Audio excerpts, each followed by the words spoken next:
Share Motors, ओह bullet, एकदम जैसे bullet निकलती है ना, जैसे रोड पे बुलेट दौड़ती है, वैसे ये शेयर आज दौड़ लगा रहा है 6% की तेजी के साथ। टॉप गेनर है, निफ्टी में भी, वायदा कारोबार में भी डे हाई पर ट्रेड करता हुआ दिख रहा है। पिछले के कुछ मिनटों में तेजी और बढ़ने के सारे संकेत आते दिख रहे हैं। हमारे साथ जुड़ चुकी है जानवी, बताएंगी आई शेयर में क्यों है इतनी ज़्यादा तेजी। जानवी बताइए। सर बिल्कुल, नतीजे तो काफ़ी अच्छे आए थे, अनुमान से बेहतर ही थे, लेकिन जो इंटरनल्स है, मैनेजमेंट की जो कमेंट्री है, वो सबसे ज़्यादा और अच्छी दिखाई देती हुई अच्छी है, जिसके चलते आज देखा कि स्टॉक ने नया लाइफ टाइम हाई भी बनाया है। अब देखें तो रॉयल एनफील्ड की जो मार्जिन है ये काफ़ी बेहतर है, अनुमान से बेहतर है।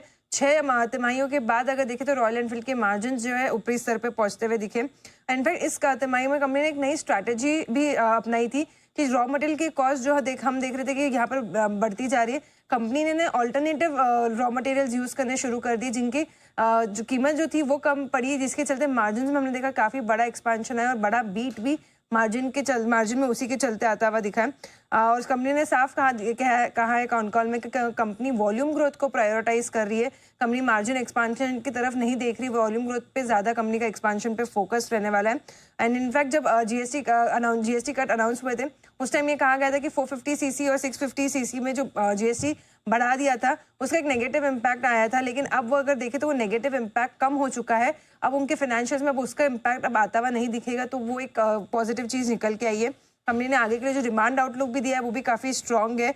लागत की कीमतें बढ़ने से मार्जिन पे थोड़ा प्रेशर ज़रूर रह सकता है कभी कोई तिमाही में, लेकिन ओवरऑल डिमांड आउटलुक काफ़ी अच्छी है। अगर कैलेंडर ईयर 26 के लिए बात करें तो कंपनी ने एक अच्छी पाइपलाइन भी बताई है, जिसमें 2 इलेक्ट्रिक मोटरसाइकिल्स वो लॉन्च करते हुए दिखने वाले, तो पाइपलाइन काफ़ी स्ट्रॉन्ग है। और यही सब चीज़ें अगर देखें तो ब्रोकरेजेस को भी पसंद आ रही है।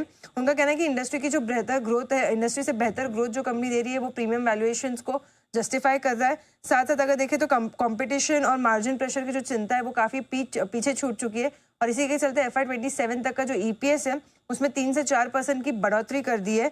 और सभी ने अगर देखे तो आज टारगेट भी रेस किया, जिसमें जेफरीज ने अगर देखे तो टारगेट 650 से बढ़ा के 8800 कर दिया है। सिटी ने अगर देखे तो 8200 से बढ़ा के 8300 कर दिया, और HSBC ने भी अगर देखे तो 8200 जो है ये टारगेट करते हुए दिखे।